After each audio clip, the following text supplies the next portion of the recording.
So we're doing an interview with Thomas McCuddy. The first time I met you was at the South Carolina Great Homeschool Conference, and you had your two little boys with you. And I've done enough shows now that I recognize a buyer and an accessory to a buyer. So I'm like, but you started talking, you like stayed and you talked a really long time. Do you know what we call you? What? You were wearing a hat that looks like Indiana Jones. I got that. And so South you Africa. are known as Indiana Jones to my family. Nice, yes. So I was looking for people who could really partner in ministry, because that's what we really do as the Families of Virtue. We're trying to help the church. We're trying to help Christian schools, the homeschool, but it's a ministry. And like, how can we help families? How can we help churches? And at the same time, be good stewards of our resources. And I found that in you, and that's kind of what led to us being here in Africa now. I know, we are in Africa. Okay, I guess I should go back a little bit. So we are in Johannesburg at Frontline Church. I guess I was really surprised to find out that only half of the mail reaches people because it will get stolen. They do not have a reliable mail system, and this has been the challenge of helping the church and helping even the idea of homeschooling in South Africa. That's been the challenges of families here, is that how do they get the stuff? If you order stuff from America, it's going to be super expensive to ship it, and then you're not even guaranteed you're going to get it. So then you got to go online, which is still going to be expensive compared to, it's 18 Rand to the dollar right now, but even with the conversion, it doesn't spin the same way. Like, things don't cost the same. The money doesn't translate. So when they're paying American prices for the subscription, it's much more of a burden on the family. And it wasn't until when I came here in 2019, all internet was metered, even your Wi-Fi at home. You had a certain amount of data you bought. And so now people are able to get more than limited Wi-Fi, but then you have that problem of internet connectivity. Like, so if you buy these things online from America and you're streaming them, you may not have strong enough signal that's going to work well. Or they even have in Africa, when they have their load shedding, you can lose power from anywhere from an hour to 8 hours on this schedule rotation. So, and then there's no signal. So it's a host of challenges, and South Africa is probably, in the homeschool world, probably where America was back in the 80s, 1980s. But they're getting there. It's still very much frowned upon to homeschool your kid here. Okay. There's a stereotype. Like if you say like, oh, I'm homeschooling, they'll ask, well, what's wrong with your kids? There must be some bad reason for this. They don't, it's newish, and they're learning. America exports a lot to South Africa in social and cultural bad things. I think the homeschooling is something that they're exporting in a good way to South Africa, and I think they can grow a lot faster. I think they can get from 1980 to 2025 a lot faster than we did. So how can the average person help that? Like, is there anything that homeschoolers from the United States can do to help bridge that gap? Do you see a vision for that? The main vision is mainly for the curriculum providers to understand and be willing to, in a sense, minister to those in South Africa. Okay. So that's like with our ministry and what I communicate with Mass Society is there's a ministry aspect. There can be a reciprocal relationship where it's going to cost to be involved and do things, but it's going to take people who, again, is it super profitable to help? The answer is no. Right. But that's the case with most of the countries in Africa. We have to be willing to make that ministry investment. So the biggest thing is just providing the kind of resources that South Africans can use, things that can download. They very much prefer, like, even the material we provide, we're able to do it online. We will put it all in PDFs for them as well, so they can pull that and use that. PDFs are kind of the publishing of the world. Like, in most countries, they, even my Kenyan pastors, they can pull it up on their cell phone. Okay. They don't have a computer, they don't have a tablet, they have a cell phone. Yeah. And so, thinking outside the box and just being able to provide those kinds of things that South African families can use. They just don't have the resources. Many times they don't know what to do. And they're looking to us in many ways. They're learning from the kinds of things we're doing and why we're getting involved with this location here, because they can become the epicenter by which we've been training and helping them. They will help other churches. They will help other schools, the Christian schools, the homeschool. You're sort of almost like when you plant a church and it begins to daisy chain out. That's in some ways what South Africa is ready for. So there are people in South Africa or in Africa, they want to homeschool, and they don't know where to start. It's many times it's like that. They either don't know where to start, they don't have community. Like we have in my city, in being Fayetteville, we have several homeschool co-ops around Fayetteville. We can choose from some of the more internationally known, or a group of parents who got together. They don't have that as readily here.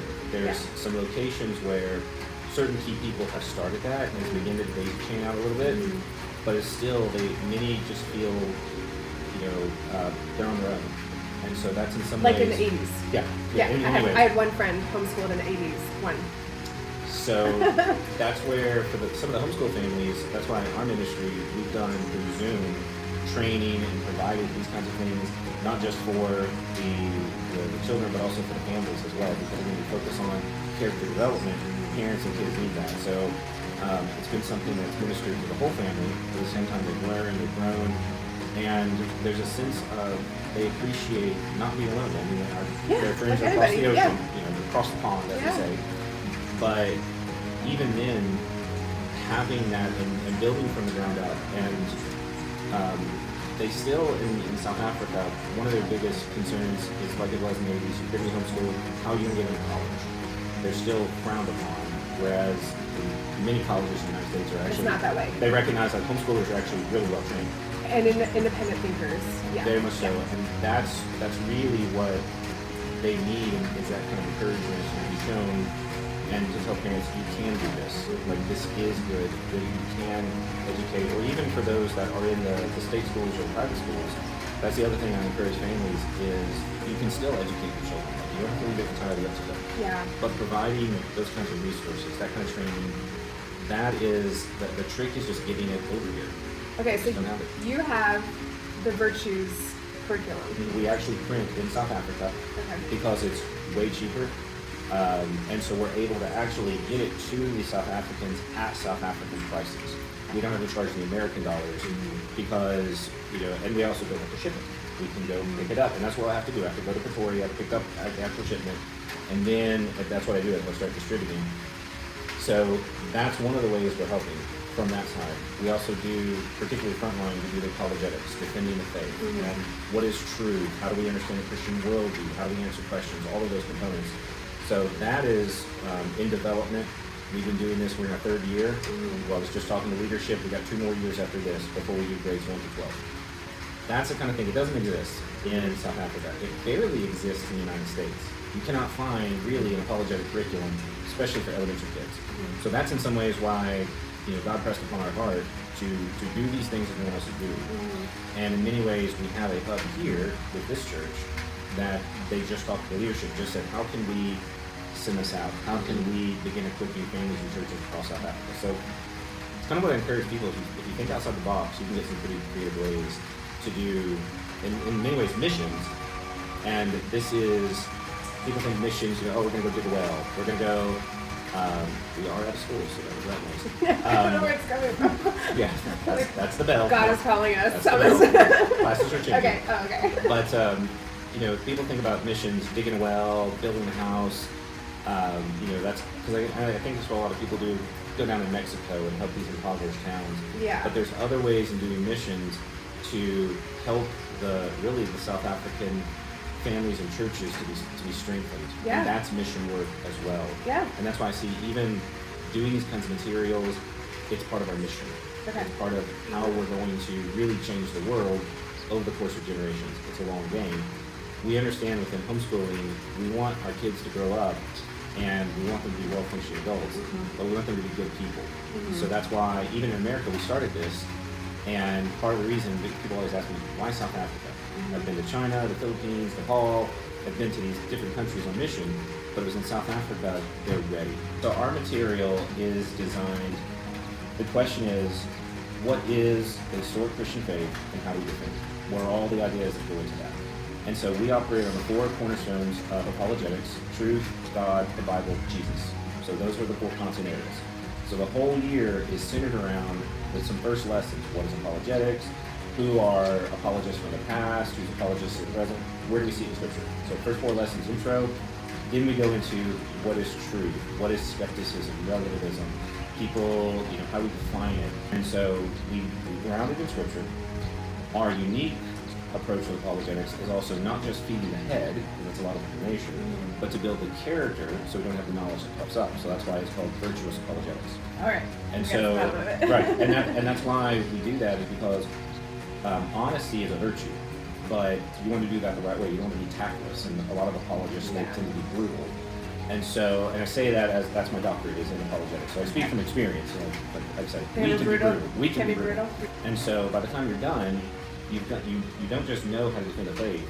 You've learned the faith. You've had a robust treatment of Christian philosophy, which means the love of wisdom. It's not a bad thing.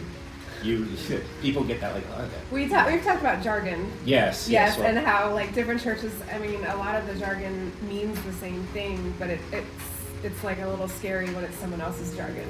And sometimes we use the same words in different dictionaries, so we need to make sure we are using those same terms as what we need. Sure. When we were visiting South Africa, they said, we want this. And they said, we want all of Africa to understand this, because it's kind of fundamental. And in the 21st century, that's what everybody's challenging. And so it's the equipping, it's the discipling, it's all those components. And in many ways, South Africa is ready for it. So that's where we focused our ministry, was primarily dealing with helping South African churches. Yeah, and I think that's part of why you stayed in my booth for a very long time. Because we were talking about, like, Mad Society's goal is nurturing God's identity through the arts and letting the arts, facilitate what the Lord wants for each person. And I may not have told you this, my undergrad is mathematics, but my minor was speech and theater.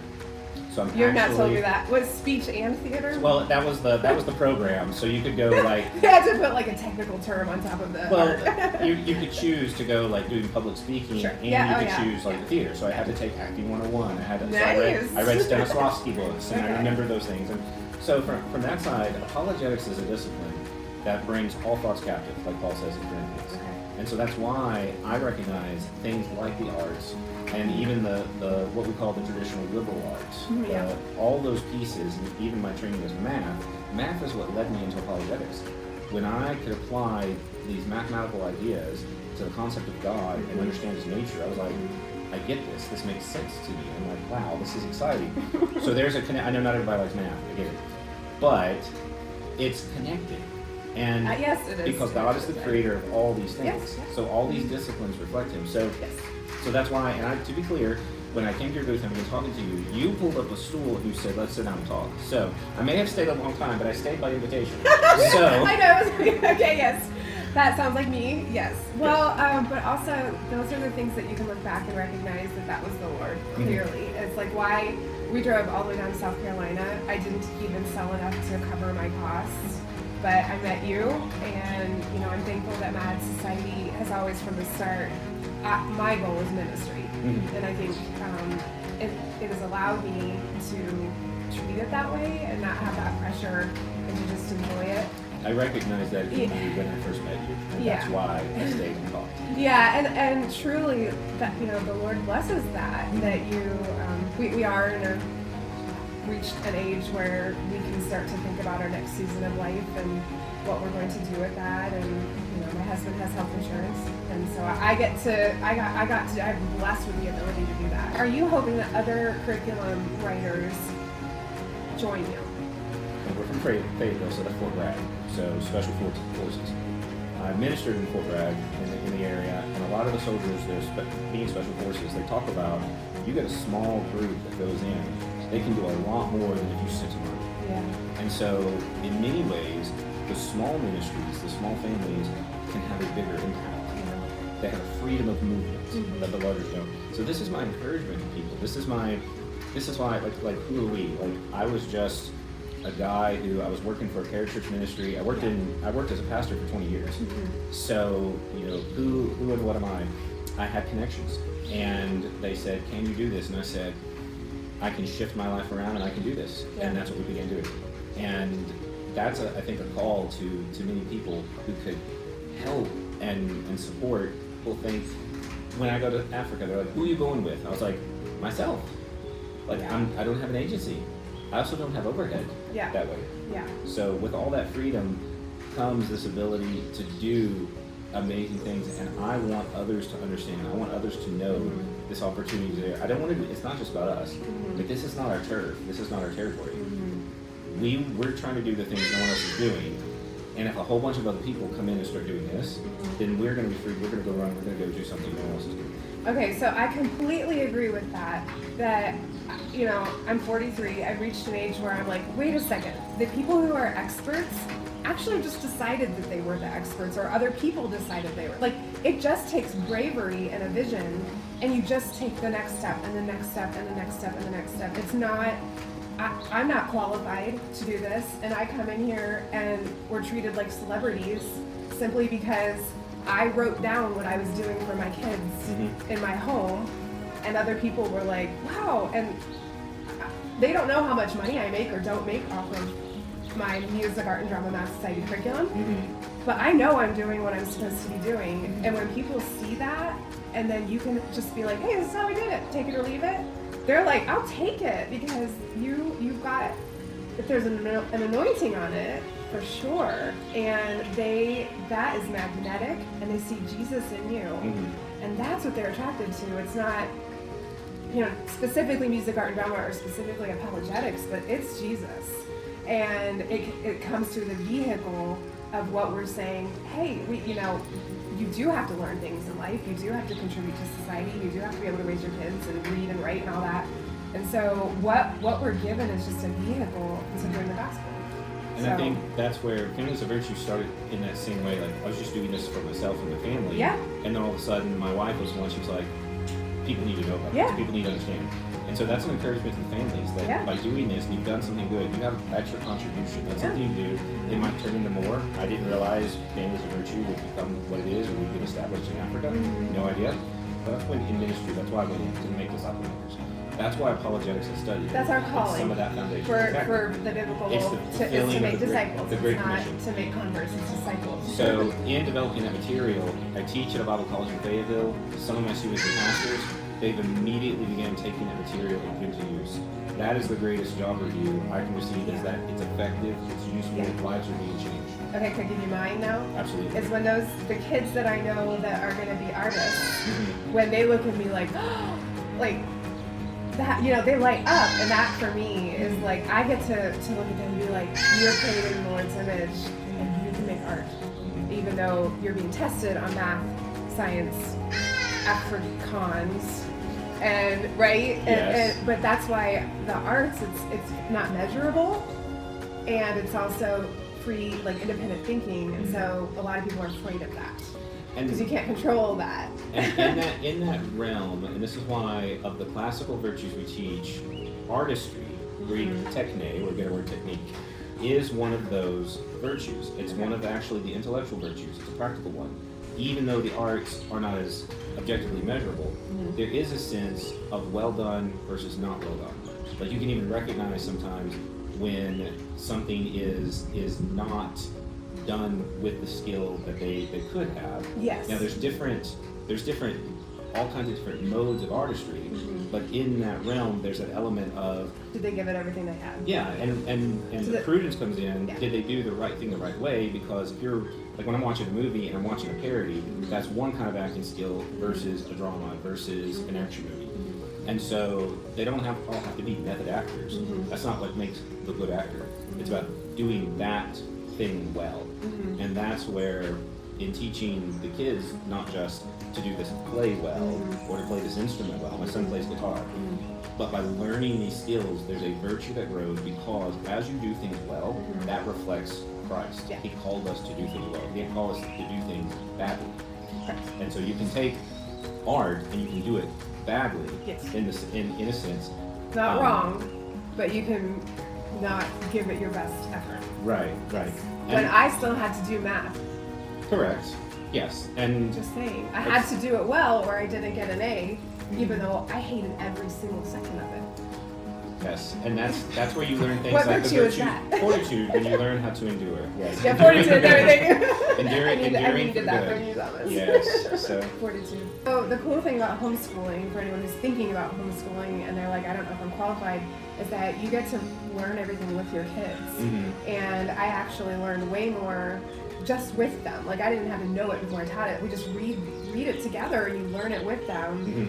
And it's really just the accountability that your kids do what they're supposed to do, and then you're furthering. I learned way more by watching them learn because I wanted it, you know. And as a kid, you do it because you have to, but then as a parent, it's like, this is actually pretty cool. And all my kids went to homeschool. I don't know about your kids, but all of my kids went to homeschool. They're all homeschooling, and that's one of the reasons why in our apologetic curriculum, because most parents are like, I don't know apologetics, how could I teach that? You just read it with them. We designed it for parents who did not know, and they can learn with it. Yeah, Matt's society is the same way, where it's like step by step. I don't know if this is offending people or not, but it's like how to have a theater club for dummies. Right. It is that concept where it's like just read it and you just keep going. And as homeschoolers, we get to choose what we teach our kids. The amount of knowledge is endless. Yes. So we get to choose what we focus on, and that's okay. They need to learn to do things they don't like, but they also need to have an abundance of time to search out, investigate, and enjoy unique things. And really the only people I think that are qualified to provide that are your parents. I do think that a mentor or someone that really gets to know a kid might be able to do that. You'd have to have a very open and honest kid with another. I think that can very much happen. But that as parents, I know I'm an artist and my husband is math and science, but all of my kids ended up in music almost. And well, one of them is obsessed with Japanese, and like we have, as a homeschooler, you get to nurture that way more than if they were in school because you actually have the time. I was not homeschooled myself, but I was self-taught in some ways, and so that's why it's funny because when I went to China, I was wondering if God was calling me to be a missionary. So I spent 2 years studying Mandarin, and that comes from just that level of learning. I didn't have somebody to walk with me, but now I do that with my boys, and it is a joy.